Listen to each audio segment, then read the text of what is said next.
ушундай парктарга, сейил бактаргачы мондай будка, мондай мороженое саткан нерселерди койдурбаш керек да такырчы.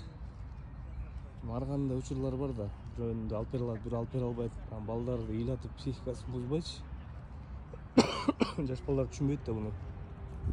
Ана ошондой эле мындайларды уруксат бергенден башталат анан батут коюп, жана Кытайдын эң мындай сапаты начар, төмөн, жаман пластиктен жазылган сасыган пластиктер менен игрушкаларын сатып башат.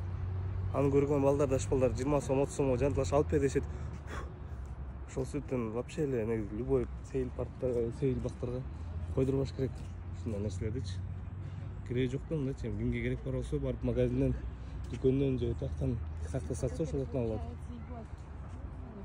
Барды эле партия, тиги Южный ворота, бүт жерде эле ушундай базар болуп кеткен да, андай туура эмес да такырчы. Сиздердин оюңар кандай достор? Негизи ошондой болбош керекпи?